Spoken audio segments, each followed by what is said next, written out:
Hindi. Binibidyoan ko lang yung ginawa ko. Ah.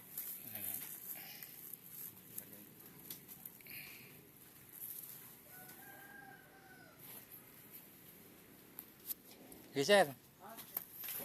Ay, mga kahaban, bali may po tayo nag-electric car sa bahay ng polis. Kanyang accommodation. Okay, tapos binigyan niya ko ng electric fan. Sana magawa natin ito mga kahaban. Amazing!